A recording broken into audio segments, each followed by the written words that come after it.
Hey, buddy, welcome to this issue of Staffing Monthly, where we focus on all things recruiting, marketing, sales, leadership. And today we are digging into a leadership topic that can actually touch and improve every one of those categories for your business. It is a really kind of caught me off guard press release. I did not see this coming, and I pride myself on keeping my thumb on the pulse of this industry. So when this company can shock me, I always reach out and say, what is going on over there? And I actually have my friend Rishabh Mehrotra, who is the CEO of Avionté, back in Staffing Monthly to talk about this latest press release about SmartFund. But before we get into that, Rishabh, welcome back to Staffing Monthly. It's great to have you here. And thanks for having me. Always a pleasure. Always learn so much from you. So thanks again. And hello, everyone. Great to be here. I I gotta say, like I generally pay really close attention to what you're doing at Avionté. You know that I have got the highest level of respect for you and the visionary you are and how you're approaching software for this for our industry. And I didn't see SmartFund coming. And when I saw the press release, I was like, holy cow. And I reached out and was like, I want to talk what's going on with this. So just really quickly, and we'll get a link to the press release here for all the details, but just tell our listeners here, what is SmartFund? Like what is it for an agency? So I'd start by just saying that Smart Fund is what we're trying to do is to give the agencies an ability to have financial agility. And I think taking a quick step, you'd mentioned like we're driving innovation. Ultimately, we're looking at when our clients succeed, we succeed. And Yeah. so even as you've seen through the last few years, front office investments, back office and payroll, we led with talent enablement. We've led with trying to drive growth for our clients with simple VMS and really helping them further integrate with employers. We've also done things around AI compliance. And so we're constantly thinking about how do we not only provide this core system of record, but everything that touches around it. And one of the most deliberate things we've done is we started looking at that the financing options for clients are currently a roadblock. It's a Yeah. roadblock for the industry. And if you're small, you do factoring, and that's super expensive. If you're large, you might have a credit line. But if you want to change, you're unable to do that. You have to go ask your bank and saying, well, can I increase my credit line? Can I do all or nothing approach? And so we thought that giving flexibility is extremely critical. The second thing is that agencies have a lot of data, and they don't have to wait for a new client to come and say, well, I'm going to grow. They need to be able to have that at a click of a button, and Yeah. everything is super manual.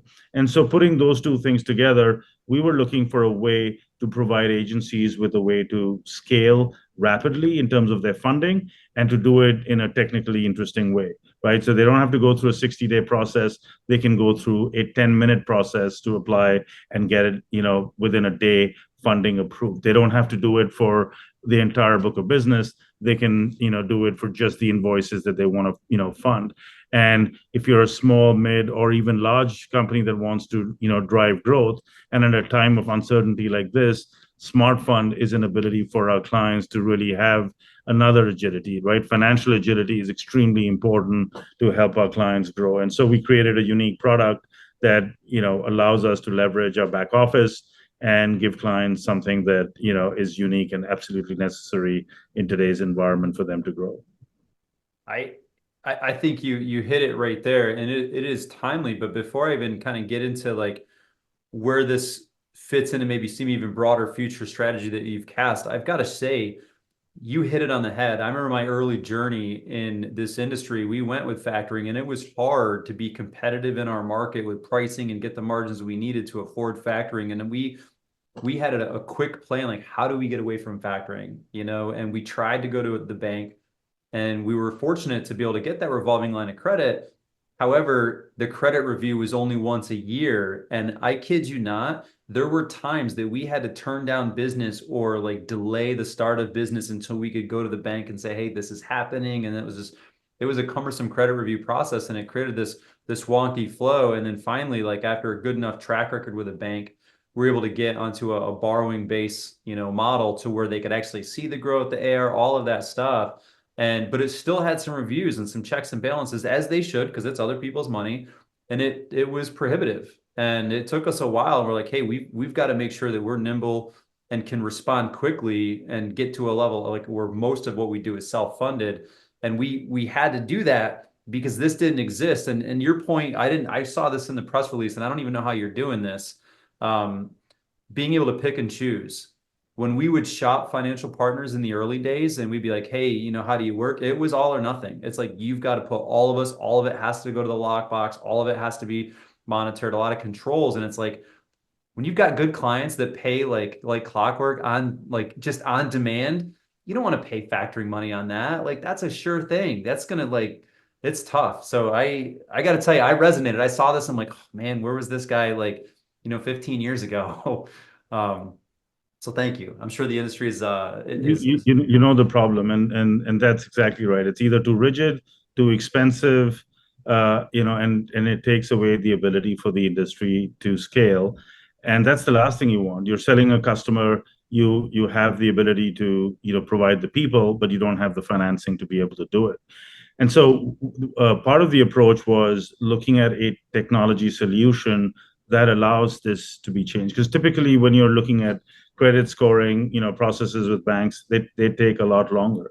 Well, yeah. technology exists now. You have the data to prove that you're better, with the credit, and that you don't have to do an all or nothing approach. You can, just take one invoice and say, in 10 minutes, start with that, get a line, start using it, and then increase it as you go along. So the flexibility is extremely important, in my view. And I think the more you use it, the more data you're, gathering, and that also allows you to continue increasing the level, that which you can keep increasing your credit. And so it's just a flexible solution to allow, agencies to grow. And I don't think there's ever been a more important time right now than to have, flexibility. No, you're exactly right. Because right now, since sales has become so hard, there's a bigger emphasis on it. So people are starting to come across a greater quantity of opportunities. And if you got to take it, right? As long as it's a fit, you got to take it. But you need to be able to get through that financing piece really quickly. So this is the right time. And I want to ask something for clarity. So this is connected to the back office Avionté software. So if you had like an AR manager or your back end manager and they're looking at this, they could literally say, hey, you know what? We just, for these invoices or for these clients, we want to fund them. So maybe we're like, hey, in order to get the business, we had to extend, 30 to 60-day terms somewhere in there. We can self-fund anything less than 30, but really to grow and get some of these maybe mid-market accounts, they can just select it right in the back office and just say, yep, we're going to.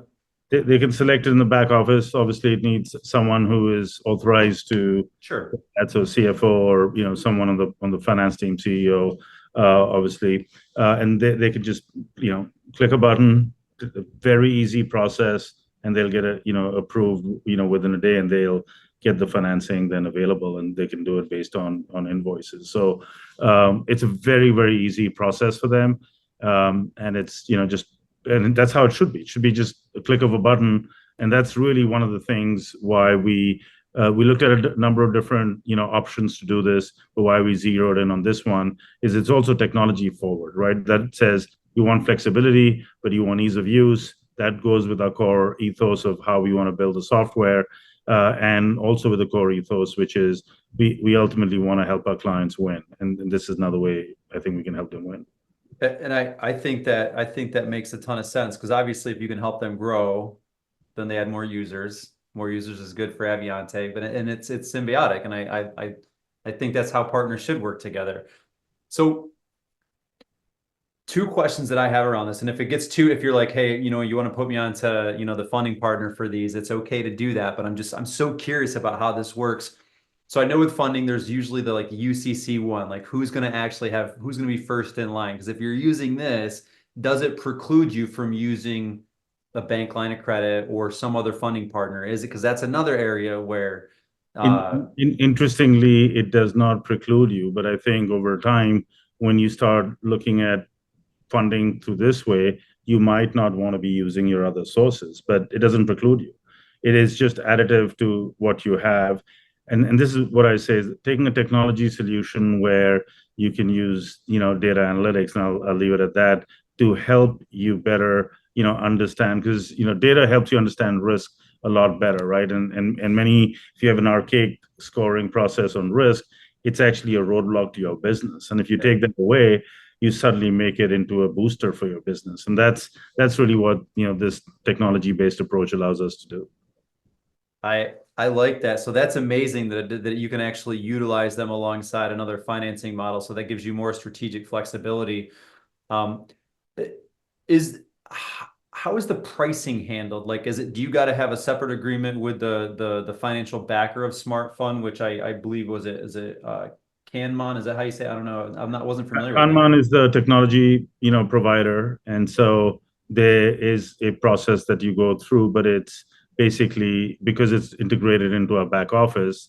Your funding, you have to fill out your application, which is, as I said, very very quick to do. Less than 10 minutes, as long as you're the authorized person, and then you basically have the ability to get a certain amount that'll fund your invoices, and you can use it, and you can keep then increasing it over time. So uh, that's how, and that's why we liked Kanman. We liked them because they also had a technology forward solution, and it's integrating the back office, flexible funding. Those are the two cornerstones for this, and over time, the amount of time that you're going to save, and the impact on your business by turning basically something that currently is a roadblock into something that's going to help you succeed, is again another part of the value of being part of the Avionté ecosystem, right? It's not just about features and functions, which we keep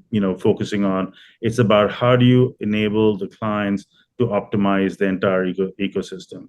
We've done that, even helping clients through simple VMS build better relationships with Yeah. employees. That's helping them increase the ecosystem.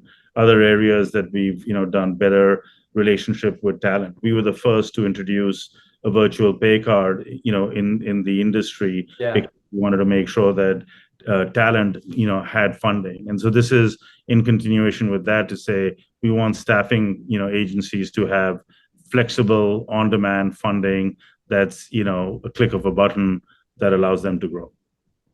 Well, I see that, and as I mentioned at the top of the interview here, I appreciate your visionary approach, because it does genuinely seem when Avionté, when you're leading the roadmap of the features of Avionté, and what you're going to roll out and when and how, it does genuinely feel like you're actually asking, what are the roadblocks for the agency? What is the roadblock for our customers? And if it's like, hey, a lot of our customers are, they're fighting the MSP game, or, they can't get direct access, or they can't provide data visibility to a client. Okay, what can we do? Let's buy a VMS, or how do we get, pay cards? That was a tricky one too. And there was a lot of volatility. A major pay card crashed, it disrupted things, like, and it's like, okay, that's a roadblock, so you introduce the change card. And it's like, and then the mobile app, like, okay, when everything's going mobile first, and the tipping point of people looking at stuff on their phones versus a desktop change, like you guys, okay, we're mobile first. We're going to give you a mobile first option for those that need that in their markets.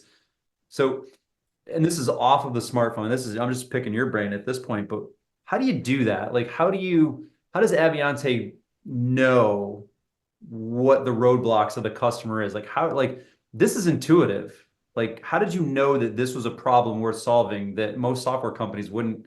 Like, this isn't what a software company does. So, like, how did you know that this was a problem worth solving and that Avionté jumped out to solve?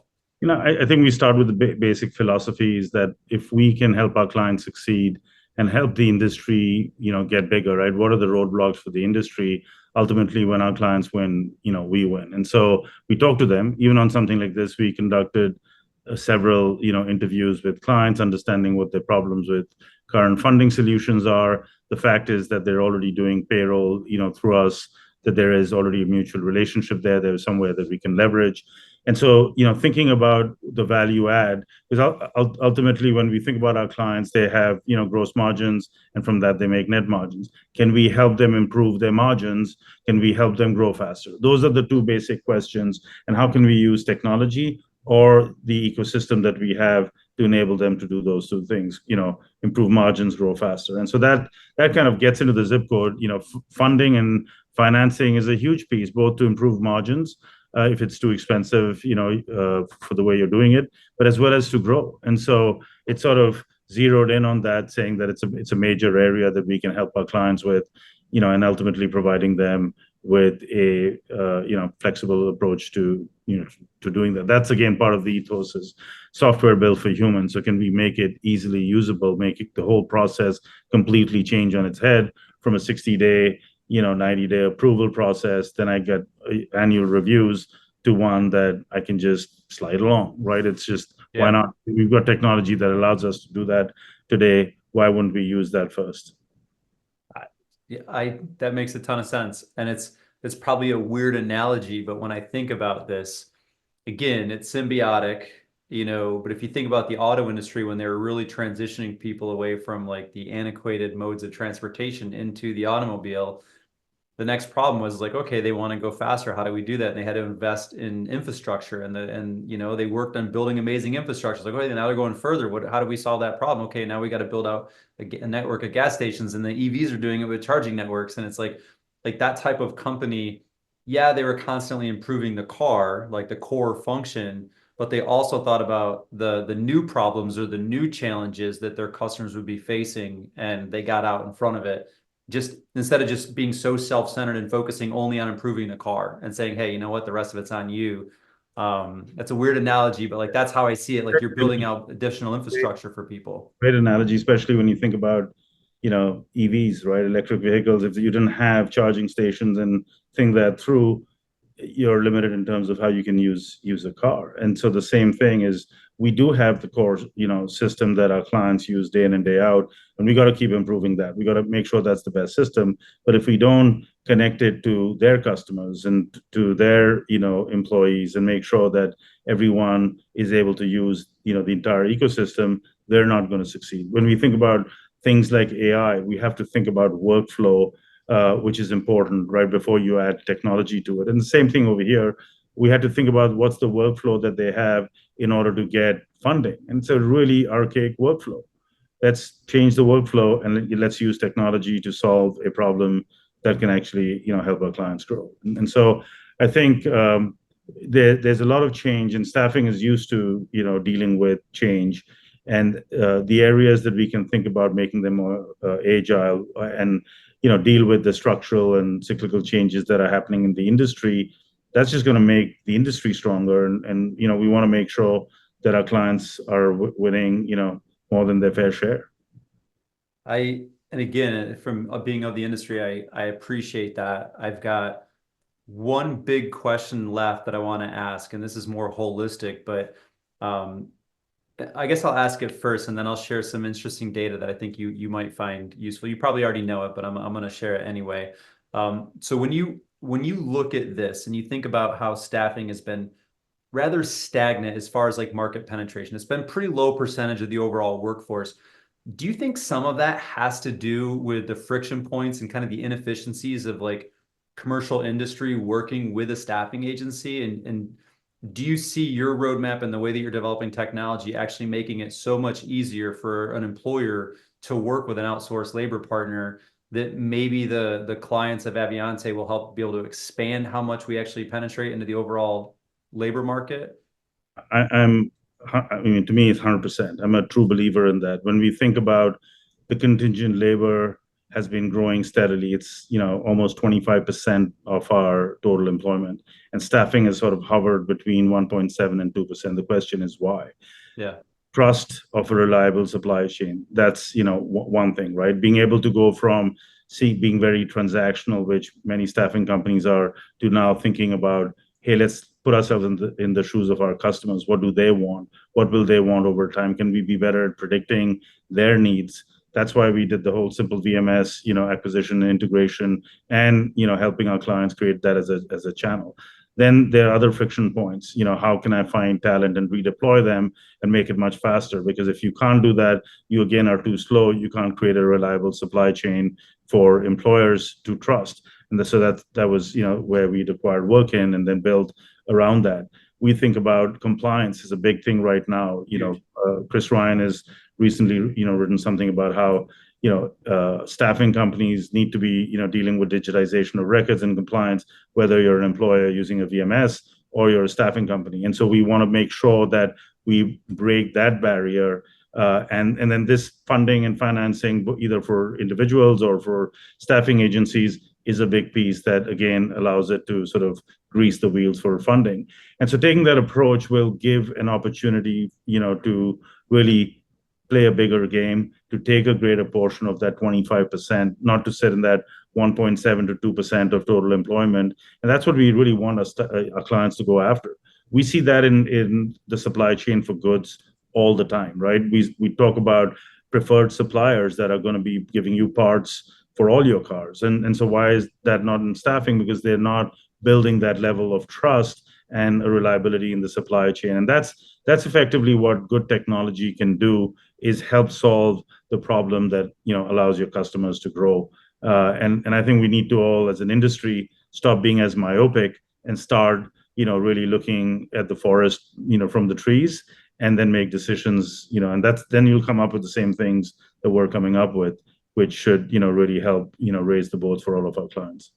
Yeah, no, I agree. And one piece on there that I think is like unsung is the compliance. We've for years have actually partnered with an independent agency that manages all compliance. They do, spot check audits to make sure everything we have across the board is compliant. And it's been crazy. And like we can actually introduce our clients to them, the company's compliance solutions, and they'll walk through a compliant process to make sure that the requirements that our clients have are documented. And then our third party company will audit us, and they'll say, hey, we're unbiased. We're going to go in there. We're going to make sure that they're meeting all the SLAs, they're doing all those things. And our clients love that. They're like, wow, it's amazing you have a third party compliance company that is more like a partner. But last thing I want to share, this is a big data point. I just led a workshop with some staffing owners last week in Florida, and we were talking about the future and strategic planning and what this looks like. And the big data point summarized is, when you look at the future of staffing, it's not going away. However, if you look at the three main models of contingent labor, being traditional staffing, which we're in, platform staffing, aka gig economy and some other variants, and then also MSPs, which are aggregators of staffing services. If you look at the growth trajectory of those three things, MSPs slated to grow, and all their growth is looking to come from the middle market employers, right? The gig economy or the platform staffing is like growing still exponentially, because of the ease and being technology forward. But sadly, traditional staffing is only expected to grow. Best case scenario is only expected to grow at the rate of market expansion, which basically means we're just sort of bobbing along, which means all the economists and the forecasters out there they don't think we're going to do anything differently.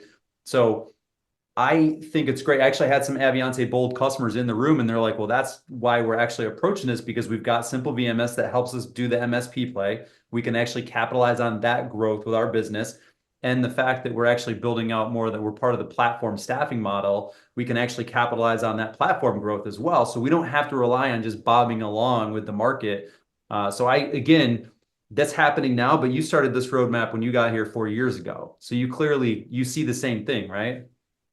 Absolutely. I mean, we've called it's helping staffing companies be platforms, right? I mean, we're providing them with a platform that allows them to do what more gig type platforms for the long tail of jobs. And so staffing will be around, they can grow faster. We've started seeing, it's taken, a couple of years, but staffing companies are now saying, hey, wait a second, with Simple, we're getting to, reduce the time to fill by 90%. We're actually getting greater share of wallet, because now that I'm filling it, jobs in less than a day, when I have this integration, I can actually, provide more. And when I don't, I can, act as, quote unquote, an MSP and capture a greater, part of the pie. We were talking about this by saying, displace or be displaced. And that's really what staffing companies, if they can be more strategic, if they can, not be myopic on just, individual feature function, and think about how am I going to really build those long-term relationships with, their clients who are facing uncertainty, who will want you to move on a dime. And you need to be able to create solutions that allow, that type of growth, because it's a great opportunity for staffing companies if they can do that. If not, we'll keep bobbing along, the way we have, being 1.7 to 2% of the industry. Yeah. And last thing, just because you brought up Simple VMS, the new scheduling tool that they're rolling out that really, if you're in healthcare per diem or you are in like light industrial and you focus on like shift work, if that doesn't help you really compete with the gig economy and all these other ones that have been a pain point for us that don't, they're more efficient and clients love them because they're easy, but man, they don't have the quality control. So if you can marry the quality control of a staffing agency with like a professional recruiter with that type of scheduling, man, Casey was blowing my mind. Yeah, you guys are, it's spot on over there. I appreciate what you're doing. And Rishabh, I appreciate your time today. I'll make sure if anyone wants to find out about the SmartFund, they can just click the link on the page and they can get to the right people to learn more about this. But as always, I'm grateful for your insights and your wisdom and your time, Rish. Likewise, thank you so much, Dan. Appreciate it.